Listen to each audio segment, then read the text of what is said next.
everyone, welcome back to Communicate 101 Speaking Writing Tips with Sarika Singh, your favorite podcast for everything in and around the communication skills space. So today on my way home, I stopped to pick up a takeaway of my favorite s'mores from Chin Chin Labs. You know the s'mores, the toasted marshmallow and chocolate, which is sandwiched between two graham crackers? I also picked up a packet of marshmallows for my kiddo. She loves these soft, fluffy, pink and white gelatin sugar candies. I was enjoying hearing the song Alone by Christopher Comstock, that is Marshmallow with an E, and someone banged my car. Despite it being their fault, I was driving fine in my own lane, but the driver of the other car had the audacity to scream some nasty things looking at me as he sped off. You this, you that, your mother this, your sister that. Ouch. My ears hurt. I could have engaged, but that's not me, and also the situation called for someone tough, and I know I'm a complete marshmallow. So today we're talking here about not s'mores, not the marshmallow candy, not the singer marshmallow with an E, and not the fact that I was not strong and that I was a marshmallow. And because this is a communication skills podcast, and yet I want to talk about marshmallow, so we'll definitely talk about a marshmallow that'll help you build better communication skills with others and generally in life. Let's roll.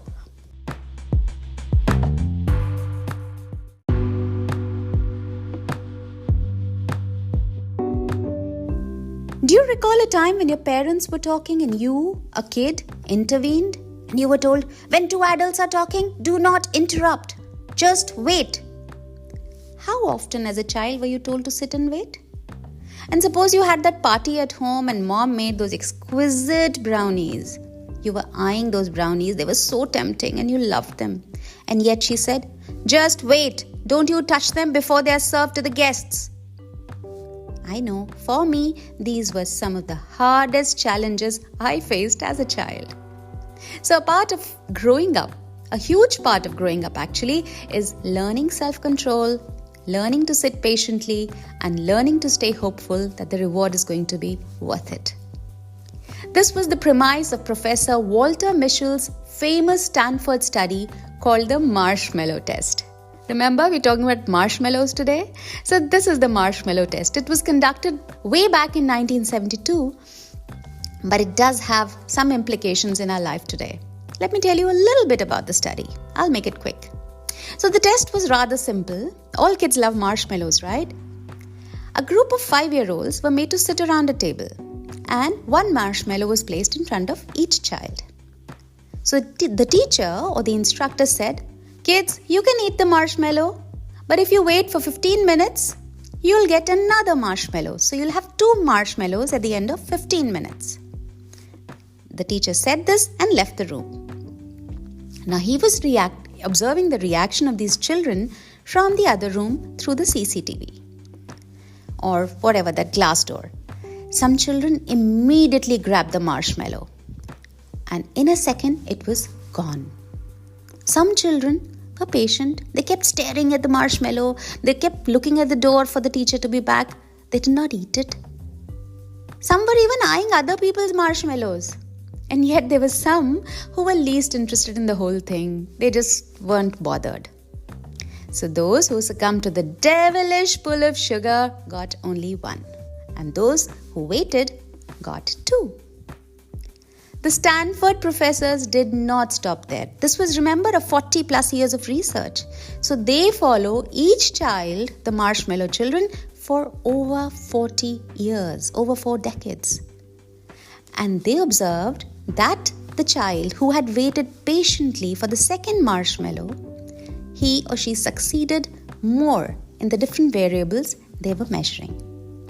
So basically, the study concluded that the ability to delay gratification, that is when the child was exerting self-control, increased your chances for success in life, better grades in school, less problematic behaviors, healthier BMI, better relationships, and so on. But is this a foolproof method to predict your success in the future? The marshmallow test? Surely not.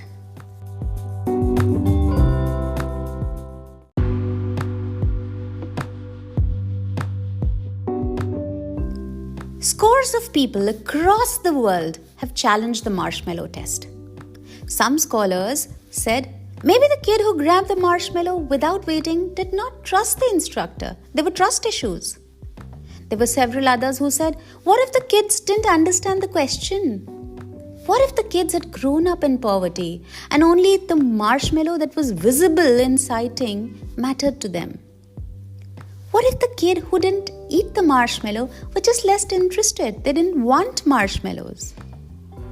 What if there was a cultural influence at play? For example, in Japan, no one eats till everyone sits down to eat together. So many what ifs.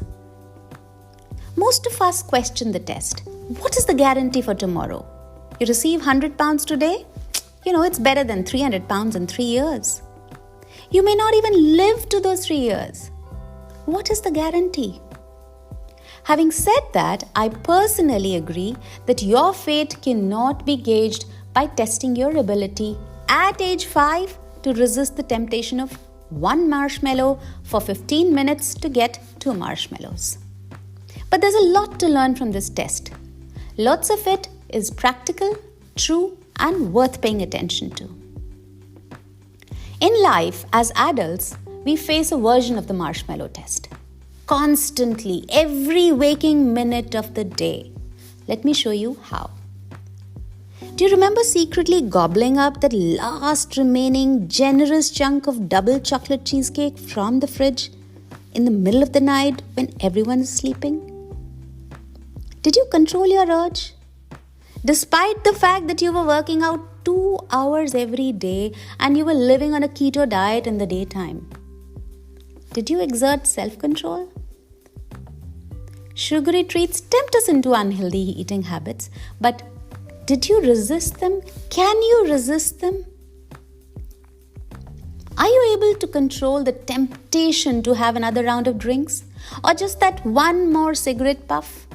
Or do you stop and think that you have to pay for the health care and the lung care bills later and go through so much suffering later in life? Are you on this side or that side? Are you the kid who had 1 marshmallow or the kid who had 2 marshmallows? So yes, the children who were able to exert self-control, that is delayed gratification in the marshmallow test, those who waited up must have fared better in life. If they knew how to do self-control then, chances are they could do self-control later in life as well, as a matter of habit. Something they built into their personalities, their systems, when they were only 5. Today, we don't even realize there are more temptations that tempt us, not just sugary treats.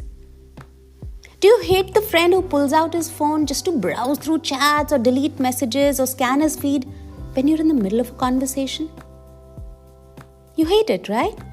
We are all tempted by our browser tabs, phones, iPads, and all those notifications that go ting, ting, ting that connect us with the world. We are tempted. You want to run through your phone every now and then. These are the marshmallows that tempt us. The same way the real marshmallows tempted the preschoolers.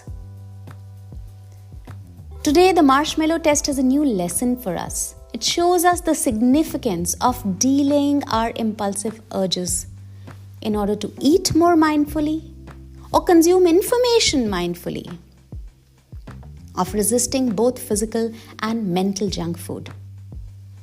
So don't focus on the importance of teaching yourself or your children to delay any kind of gratification. Instead, focus on ways to exert self-control.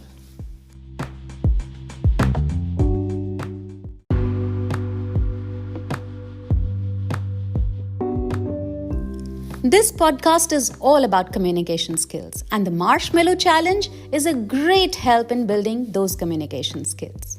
How? Let me show you. Do you remember the last time you flared up at your wife or your husband or your son or your daughter? You said things that you later thought you shouldn't have. And then things went really bad. What if you controlled your impulse to shout? You managed your reaction. You withheld those rough words. What if you did not react in anger? Impulsivity in communication can be mastered with self-control, and which is at the core of the marshmallow test. So control that anger, control that flare-up, control that urge to scream. Earn the second marshmallow. Earn that healthy, fulfilling, loving relationship. Think about it. Have I communicated my take of the famous marshmallow test effectively to you? Do let me know in the comments. The keyword being communicated. In this Communication Skills podcast, do let me know. The marshmallow test is a test of self-control. Today, finish your work, have a good meal, and just before you retire for the night, ask yourself, how many times did I fail the marshmallow test today? Answer honestly. Have a great evening, guys.